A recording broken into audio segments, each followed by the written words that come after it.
تحریک انصاف کی قیادت سندھ میں پیپلز پارٹی کو کاؤنٹر کرنے کے لیے مختلف جماعتوں کے سینئر رہنماؤں کو اپنی جماعت میں شامل تو کروا رہی ہے، لیکن ان میں سے زیادہ تر لوگ چلے ہوئے کارتوس قرار دیے جا رہے ہیں، جن کے پی ٹی آئی میں جانے سے کوئی خاص فرق نہیں پڑے گا۔ کچھ ماہ پہلے وزیر اعظم عمران خان سے ملاقات کے بعد سندھ کے سابق وزیر اعلیٰ اور پیپلز پارٹی کے ازلی مخالف سمجھے جانے والے ڈاکٹر ارباب غلام رحیم نے تحریک انصاف میں شمولیت اختیار کر لی تھی۔ اب سندھ کے سابق وزیر اعلیٰ اور نواز شریف کے پرانے ساتھی غوث علی شاہ نے تحریک انصاف میں شمولیت اختیار کر لی ہے، لیکن سیاسی تجزیہ کاروں کا کہنا ہے کہ سید غوث علی شاہ کی پی ٹی آئی میں شمولیت اس کے علاوہ کوئی اہمیت نہیں رکھتی کہ تحریک انصاف نے سندھ کا ایک پرانا چلا ہوا کارتوس اٹھا لیا ہے۔ ان کا کہنا ہے کہ ارباب غلام رحیم کی طرح غوث علی شاہ کی بھی پی ٹی آئی میں شمولیت سندھ کی سیاست میں کوئی بڑا بھونچال نہیں لا سکے گی، کیونکہ غوث خاندان کے اندر اختلافات کے باعث اب ان کی سیاسی حیثیت بھی ختم ہو چکی ہے۔ ویسے بھی اب وہ تقریباً 86 برس کے ہیں اور سیاسی طور پر ایک لمبے عرصے سے غیر متحرک ہیں۔ نواز شریف بھی کافی عرصے سے غوث علی شاہ کو اہمیت نہیں دے رہے تھے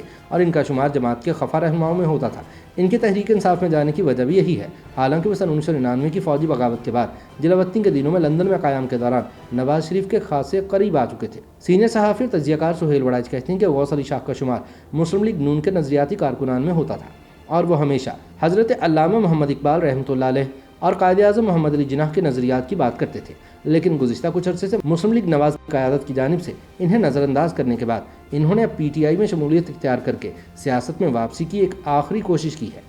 ان کے خیال میں غوث علی شاہ کا پی ٹی آئی میں جانا اس لیے معنی خیز ہو سکتا ہے کیونکہ حال ہی میں سندھ کے ایک اور سابق وزیر اعلیٰ ڈاکٹر ارباب غلام رحیم نے بھی تحریک انصاف جوائن کی ہے اور یک بعد دیگر دو سابق وزراء اعلیٰ کا ایک سیاسی جماعت میں چلے جانا صوبائی سیاست پر اثرات مرتب کر سکتا ہے، لیکن در حقیقت غوث علی شاہ سیاسی طور پر اس قدر کمزور ہو چکے ہیں کہ وہ کوئی خاص کردار ادا نہیں کر سکتے۔ ویسے بھی اگر کسی طور سندھ میں پی ٹی آئی اگلی حکومت بنانے کی پوزیشن میں آتی ہے تو بھی ارباب غلام رحیم انہیں وزیر اعلیٰ نہیں بننے دیں گے۔ سندھ میں علاقائی، صوبائی اور قومی سیاست پر گہری نظر رکھنے والے سینئر صحافی سہیل سانگی کے مطابق غوث علی شاہ کے علاقے میں پیپلز پارٹی کے خلاف جتنا بھی ووٹ بینک ہے وہ پیر پگاڑا گروپ کے پاس ہے اور اس سے ہٹ کر پیپلز پارٹی کے خلاف جانے والے اتنے ووٹ نہیں ہیں جن کی وجہ سے غوث علی شاہ اپنا الگ مقام بنا سکیں۔ ان کے نزدیک غوث علی شاہ کے خاندان کے اندر جائیدادوں اور دوسرے جھگڑوں کی وجہ سے بھی ان کی پوزیشن اس وقت خاصی کمزور ہے۔ یاد رہے کہ 1 جنوری سن 1934 کو صوبہ سندھ کے ضلع خیرپور کے گاؤں گاڑی موڑی میں پیدا ہونے والے سید غوث علی شاہ نے اپنا کریئر ایک فوجداری وکیل کی حیثیت سے شروع کیا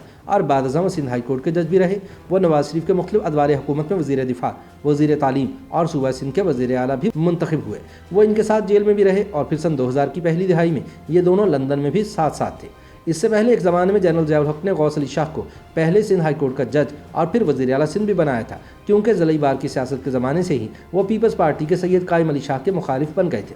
پیپلز پارٹی کے خلاف ہونا ان کے لیے نیک شگون ثابت ہوا، تاہم نواز شریف کے تیسرے دور حکومت میں غوث علی شاہ کو کوئی خاص اہمیت نہیں مل پائی، جس کی وجہ سے وہ نواز لیگ سے بدظن ہو چکے تھے اور اب کافی عرصے سے کسی اچھے موقع کی تلاش میں تھے تاکہ دوبارہ سے اپنے سیاسی کریئر کا آغاز کر سکے۔ تاہم سیاسی تجزیہ کاروں کا کہنا ہے کہ اگر عمران خان واقعی سندھ میں پی ٹی آئی کو مضبوط کرنا چاہتے ہیں تو انہیں میدان سیاست کے چلے ہوئے کارتوس اکٹھے کرنے کی بجائے سیاسی طور پر متحرک اور توانا لوگوں کو اپنی جماعت میں شامل کرنا چاہیے۔